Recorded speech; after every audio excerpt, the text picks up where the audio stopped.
Welcome to the bird media. నేను మీ Pawan Krishnamurthy.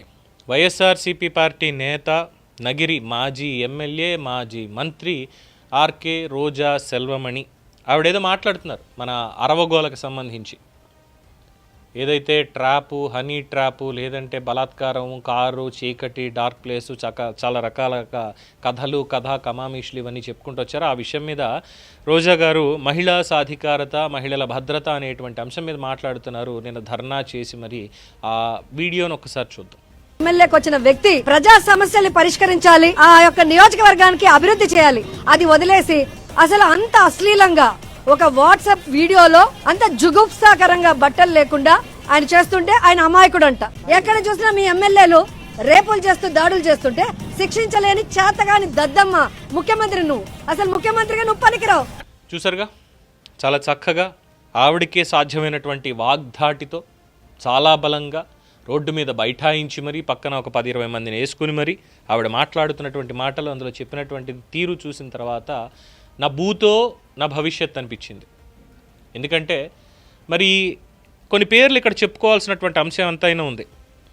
Kodumur MLA Jaradoddi Sudhakar, MLC Anantababu, Avanti Srinivasarao and మన అంబటి రాంబాబు, గోరంట్ల మాధవ్, వీళ్ళందరూ చక్కటి సంఘ సంస్కర్తలు.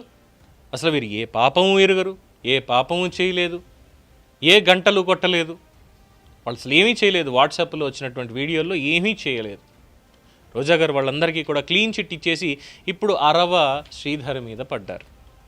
అయితే గతంలోనే ఈవిడ ఇంకో మాట మాట్లాడారు. ఇందులో మాట్లాడింది ఇంకోటి ఏంటంటే బలవంతంగా రేప్ చేస్తాడా అని చెప్పి మాట్లాడినటువంటి రోజా గారు గతంలో అన్నటువంటి మాటలు, ఇది నేను చెప్పేది కాదండి, ఆన్ డాక్యుమెంటెడ్ ఉంది. జనసేన పార్టీని ఆవిడ అన్నటువంటి మాటలు, రోడ్డు మీద బైఠాయించి నిరసనకు దిగిన రోజా, భూమన, ఎమ్మెల్సీ చంద్రశేఖర్ రెడ్డి. రోజా అన్నటువంటి మాటలు, ఇది జనసేన కాదు కామాంధుల సేన, యథా రాజా తథా సేన. రాష్ట్రంలో టీడీపీ జనసేన ఎమ్మెల్యేలు మహిళలపై అఘాయిత్యాలు చేస్తున్నారు. పవన్ కళ్యాణ్ చంద్రబాబుపై రోజా ఫైర్. కాస్త నీళ్లు చల్లండి అయ్యా, వేడి తగ్గుతుంది.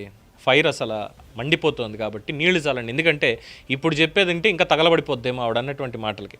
బికాస్ గతంలో రాష్ట్రంలో జరిగినటువంటి కొన్ని ఘటనలు, జగన్మోహన్ రెడ్డి గారి పరిపాలనలో మహిళల మీద జరిగినటువంటి అఘాయిత్యాల గురించి మాట్లాడితే రోజా గారు అన్నటువంటిదే, తిరుమలలో అది కూడా పరమ పవిత్రమైనటువంటి స్వామివారి క్షేత్రంలో ఆవిడ మాట్లాడినటువంటి మాటలు, ఆ చెత్త నోరేసుకొని మాట్లాడినటువంటి మాటలు ఏంటి, 1-2 రేపులకే రాద్ధాంతమా, ఇది ఆవిడ అన్నటువంటిది. అంటే ఇట్ డజంట్ మీన్ నేను ఇక్కడ అరవ శ్రీధర్నో లేదంటే అక్కడ ఆ ఇష్యూలోనో రేపు జరిగిందంటే నేనేం సమర్థించట్లేదు, దానికి ఇంకోటి నేను చెప్పట్లేదండి. I'm not taking any stand on that particular point. But ఒక మహిళగా ఆ రోజు అన్నటువంటిది, అంటే ఆవిడ అధికారంలో మంత్రిగా ఉండి ఆ రోజు చేసినటువంటి వ్యాఖ్య ఇది, 1-2 రేపులకే రాద్ధాంతమా అని చెప్పి.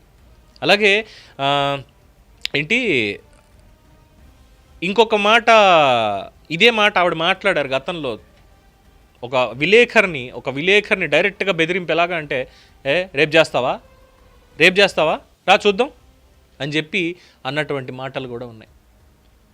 మరి ఈ బుద్ధి జ్ఞానం అంతా ఏమైపోయింది ఆ రోజు? ఒక మహిళగా వాళ్ళు కళ్ళ నీళ్ళు పెట్టుకున్నారు, నన్ను ఏదో ట్రోల్ చేశారు, అనేశారు, ఇది అని చెప్పని. బుద్ధి జ్ఞానం ఉందా? తెలియదు కదా పాపం అసలు. మరి ఆ రోజు మాట్లాడినటువంటివి ఈరోజేమో నిరసన చేసేసి ఏకంగా ఇది కామసేన అని మాట్లాడేసింది. కామాంధులందరినీ అక్కడ పెట్టుకొని వాళ్ళ మీద చర్యలు తీసుకుంటారట. ఏది ముందుగా పార్టీని సస్పెండ్ చేయరట. వాళ్ళ దాంట్లో అయితే ముందు చర్యలు తీసుకుంటారట. చర్యలు ఏ విధంగా తీసుకుంటారట? ఆ ఆడియోలు కానీ వీడియోలు కానీ ల్యాబ్కి పంపించి ఫోరెన్సిక్ టెస్టులు చేయించి అది వాస్తవమా కాదా, వాస్తవమని తేలితే చర్యలు తీసుకుంటారట. అంటిల్ అన్లెస్ వాళ్ళని అక్కడి నుంచి సస్పెండ్ చేయరు, వాళ్ళని రాజభోగాలు అనుభవించేలాగే అదే పదవిలో కూర్చోబెట్టి ఉంచుతారట. కానీ జనసేన దగ్గరకు వచ్చేసరికి మాత్రం ఆరోపణ ఇలా వచ్చింది అంటే దాని వెనకాల అసలు ఏముంది, ఏం జరిగింది, అది కుట్రకోణమా కాదా, ట్రాప్ చేశారా లేదా, ఎవరిది తప్పు ఉంది ఏంటి, దేని పరంగా శిక్ష అనేటువంటిది ఇవన్నీ కూడా చూడకూడదు. పవన్ కళ్యాణ్ వెంటనే సస్పెండ్ చేసేసేయాలి, పార్టీ నుంచి ఇచ్చేసేయాలి, శిక్ష పడేసేయాలి. And moreover Pawan Kalyan గారు మాట పడాలి. ఎందుకు ఇలాంటి వాళ్ళందరినీ కూడా కొంపలకి పరిమితం చేసి కొంపలకు పరిమితం చేసి వీళ్ళు చేసినటువంటి అవినీతి, అక్రమాలు, అరాచకాలు, అసహ్యకరమైనటువంటి మాటలు, అపభ్రంశపు పనులు, వీటన్నిటి నుంచి కూడా ప్రజలకి విముక్తి కల్పించి వీళ్ళందరినీ కొంపల్లో కూర్చోబెట్టి అంగనామాలు పెట్టినట్టు 11కి పరిమితం చేశారు చూసారా పవన్ కళ్యాణ్ గారు. అందుకని ఇమ్మీడియట్గా అరవ శ్రీధర్నో లేదంటే ఇంకొకళ్ళనో సస్పెండ్ చేసేసేయాలి. అందుకు కామసేన అయిపోయింది జనసేన పార్టీ పాపం. మరి వీళ్ళందరూ ఏంటంటే పొద్దున్నే లేస్తే చాలా చక్కగా పద్ధతికి పంచకర్తి ఎలా ఉంటారో చీరకర్తి ఎలా ఉంటారో అలా ఉంటారు అన్నమాట. వీళ్ళు మాత్రం వీళ్ళు అసలు ఏమీ చేయరు, శుద్ధ పూసలు. జనసేనలో ఉన్నటువంటి వాళ్ళందరూ కామందులు పాపం, వైసీపీలో ఉన్న వాళ్ళు అందరూ శుద్ధ పూసలు. అసలు పాపం మా అమాయకులు. రోజా గారు చెప్పినట్టు 1-2 రేపులు జరిగితే ఏమైపోయింది అని ఒక మహిళగా మాట్లాడింది ఆవిడ. ఇక మీరే అర్థం చేసుకోండి. అంటే ఓడిపోయిన తర్వాత కూడా ఇంకా తగ్గట్లేదు, నోరు ఇలా పెరిగిపోతుంది అంటే ఇక్కడ జగన్మోహన్ రెడ్డి గారికి ఆయన మీద నాకున్నటువంటి అభిమానంతో, ఒక గౌరవంతో చెప్పేటువంటి ఒక చిన్నపాటి మాట వింటే ఆయన అడగకుండానే ప్రతిపక్ష హోదా ప్రజలు ఇచ్చి కూర్చోబెడతారు ఖచ్చితంగా. లేదా అధపాతాళానికి తొక్కి తొక్కి తొక్కి తొక్కి తొక్కుతూనే ఉంటారు. అందువల్ల ఈ చెప్తున్నా ఏంటంటే, అంటే ఇలా పిలవచ్చో లేదో తెలియదు జగన్మోహన్ రెడ్డి గారిని అన్నయ్య మీరు, ఎందుకంటే మిగతా వాళ్ళందరూ చాలా చక్కగా అన్నా అని పిలుస్తున్నారు కాబట్టి నాకు కూడా పిలవాలనిపించింది. జగన్ అన్నయ్య, ఈ రోజాని, ఆ అంబటి రాంబాబుని, ఆ గోరంట్లని, ఇలాంటి వాళ్ళని, ముఖ్యంగా ఆ సజ్జలని, వీళ్ళందరినీ కనుక పక్కన పడేసి నువ్వు ఒక్కడివి మాత్రమే రాజకీయం చేస్తే నీకు నువ్వు అడగకుండానే ప్రతిపక్ష హోదా అనేది ప్రజలే ఇస్తారు. నువ్వు అడగక్కర్లా, కోర్టుకి వెళ్ళక్కర్లేదు, ఏమీ చేయక్కర్లేదు. నీ రాజకీయం మాత్రం నువ్వు చేస్తే చాలు.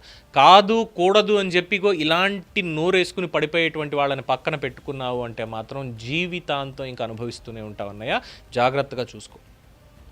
ఎందుకంటే వీళ్ళ డబుల్ స్టాండర్డ్ మాటలని చూసిన తర్వాత, సరే నువ్వు జోకులు వేసావు నిన్న వాసనశెట్టి సుభాష్ గారి గురించి సంబంధించి మాట్లాడిన దాంట్లో, అమ్మాయిలతో అలా డ్యాన్స్ వేస్తున్నాడు ఇలా డ్యాన్స్ వేస్తున్నాడు నీకు తెలియకుండా ఒకటి ఇచ్చినటువంటి పనికిమాల స్క్రిప్ట్ని చదివేసావు కాబట్టి ఈరోజు నువ్వు ట్రోలింగ్కి గురవుతున్నావు తప్పితే ఇంకొకటి ఏమీ లేదు. నువ్వు నీలాగా రాజకీయం చేస్తుంటే పవన్ కళ్యాణ్ గారు రాజకీయంగా నీ మీద పోరాటం చేసి ఉండేవాళ్ళు. ఇది అధపాతాళానికి తొక్కేస్తాను అనేటువంటి మాట లేకుండా హుందా రాజకీయంగా, ఎస్ వీళ్ళిగో ఇలాంటి రాజకీయం చేస్తున్నారు, వాళ్ళని ధీటుగా మనం కూడా పని చేయాలి, మేము వస్తే ఇది చేస్తామని చెప్పుండేవాళ్ళు. కానీ నిన్ను అధపాతాళానికి తొక్కడమే టార్గెట్గా పవన్ కళ్యాణ్ గారు కంకణం కట్టుకుని ఎందుకు తొక్కారో తెలుసా? నువ్వు చేసినటువంటి పనులకి ఇగో ఇలాంటి వాళ్ళందరినీ పక్కన పెట్టుకుని ఆయన్ని వ్యక్తిగతంగా ఆయన కుటుంబ సభ్యులను టార్గెట్ చేసినటువంటి దానికి. అందుకే చెప్తున్నాను గౌరవమైన జగనన్నయ్య, దయచేసి ఇలాంటి ఈ పనికి మాలిన చెత్త బ్యాచ్ అందరినీ వదిలించుకుంటేనే భవిష్యత్తులో రాజకీయ నాయకుడిగా గుర్తింపు ఉంటుంది. లేదంటావా? పవన్ కళ్యాణ్ గారి ఆన్సర్ రిపీట్ అగైన్. దీని మీద మీ అభిప్రాయాన్ని కామెంట్స్ రూపంలో తెలియజేయండి. చూస్తూనే ఉండండి ది బర్డ్ మీడియా.